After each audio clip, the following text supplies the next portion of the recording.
हम बहुत सारी जीवन में जो संघर्ष पथ है उस पर शामिल होते हैं, और संघर्ष पथ के संधान में भगवान श्री कृष्ण यानी विष्णु जो हैं उनका एक बड़ा रोल रहा है हमेशा ही, चाहे वो श्री राम के रूप में हैं, चाहे परशुराम के रूप में हैं, चाहे वो भगवान श्री कृष्ण के रूप में। तो हमेशा उन्होंने विभिन्न तरह की शक्तियों के प्रादुर्भाव किए हैं।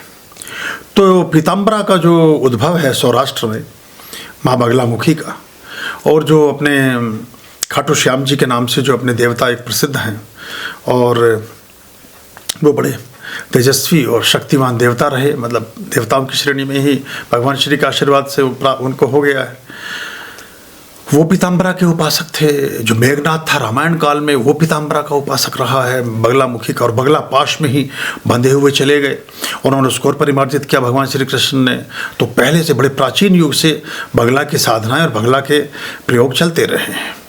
तो ये जीवन की सभी समस्याओं से मुक्ति देती हैं, और जीवन में समस्याओं से मुक्ति के साथ साथ जितनी भी गुरुता के प्रभाव हैं, जितने भी पीतवर्णी प्रभाव, जैसे सोना बढ़ेगा आपके जीवन में, आरोग्य बढ़ेगा, सौंदर्य बढ़ेगा। हम जो सब सर्वाधिक सुंदरतम स्त्री या पुरुष होते हैं वो पीतवर्णी ही होते हैं। उसमें उनको उनकी तुलना जो है वो कंचन काया जो बोला है ना, सोने जैसा रंग है तेरा और चांदी जैसे बाल, वो इसीलिए लोगों ने, शायरों ने वहाँ से उसको उठा के लिखा है।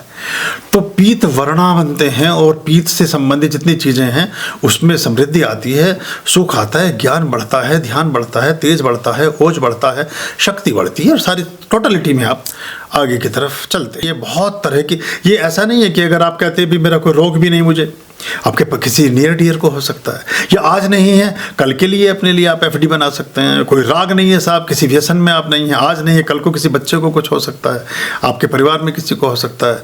आग से संबंधित कोई आग का मतलब ये नहीं होता कि घर में ही आग लग जाना, शरीर में दाह का बढ़ जाना भी आग का हो जाना है।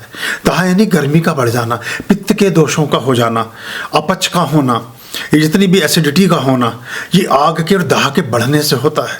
और जितना भी हमारा ज्वर का आना, बुखार चढ़ना, गर्मी ही तो बढ़ती है, तभी तो पित्त के प्रकोप से और ज्वर के प्रकोप से हमारा शरीर अग्नि में, टेम्परेचर क्यों बढ़ जाता है? 104 डिग्री 3 डिग्री क्या है? वो वही है सारा। तो रोग, राग, ऋण और आग, और जितने भी तरह के कर्जे हैं उनसे मुक्ति देती है। और रिपुन के लिए एक और 5 ककार होते हैं, रिपुन भी है। रिपुन कहते हैं शत्रु को, शत्रु शमन में सबसे पहले है।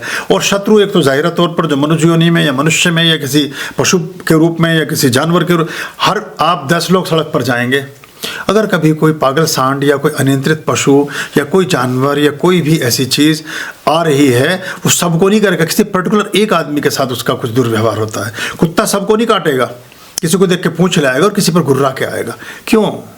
क्या है ऐसी बात? तो ये अद्भुत दुनिया है, इसका और छोर नहीं है। ऐसे स्थानों पर, ऐसी घटनाओं में ये शक्तियाँ आपके लिए एक कवच का काम करती हैं, एक आवरण का काम करती हैं। आप प्रोटेक्शन जोन में होते हैं। और मैं निरंतर चूंकि यात्राएं करता हूं, तो मैं देखता हूं कि जो लोग बाकी तरह की चीज़ों में संलिप्त हैं, जिनको देख करके हम बहुत खुश होते हैं, बहुत सारी परेशानियों और दिक्कतों में फंसे रहते हैं। उस सूक्ष्म यात्रा में मैं उस बात को नोट करता हूँ कि उनको कितनी दिक्कतें, कितनी जगह उन्हें वो छूट रहे हैं, कितनी जगह उनकी चीज़ें खो रही हैं, कहाँ कहाँ उनको चोटें लग रही हैं, कहाँ वो दवाइयाँ खा रहे हैं, कहाँ उनका बैग छूट गया, कहाँ उन्हें खाना नहीं मिला, कहाँ क्या नहीं हुआ। वो सब वो हैं जो बाकी तरह की चीज़ों में शामिल हैं, और जो ठीक और सक्रिय हैं उनके आगे आगे चीज़ें चलती हैं। तो ऐसी चीज़ों में स्तंभन की भी देवी है, स्टे, जो भी चीज़ है उसको वहीं थामती हैं। अगर कोई शत्रु है तो उसकी गति को वहीं की वहीं स्तंभित करती हैं। तो जो ओम ह्रोंग एंग श्रींग, तो वो इसीलिए उसका एक आधान है। तो वो जो स्तंभन करती हैं, रोक देती हैं चीज़ों को। और रोकने में सिर्फ ये नहीं कि किसी बुरी चीज़ को रोकती हैं, आपके व्यय को भी रोकती हैं। व्यय मतलब आपकी आयु को रोकती हैं। आप यंग दिखते हैं भले ही आप कितने भी बड़े हों, कितने भी कुछ हों, या आपके धन को रोकती हैं। रोक मतलब अनावश्यक खर्चा नहीं होता है।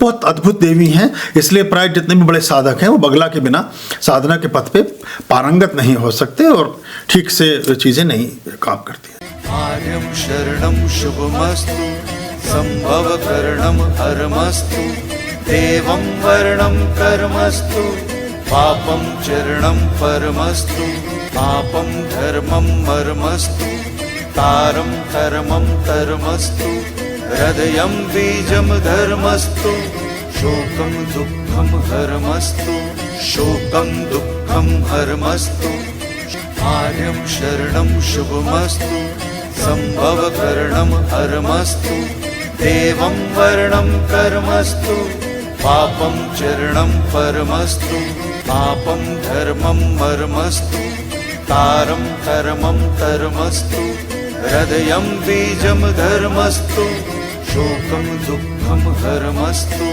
शोकं दुःखं हरमस्तु पापं धर्मं मर्मस्तु तारं कर्मं कर्मस्तु हृदयं बीजं धर्मस्तु शोकं दुःखं हरमस्तु शोकं दुःखं हरमस्तु शोकं दुःखं हरमस्तु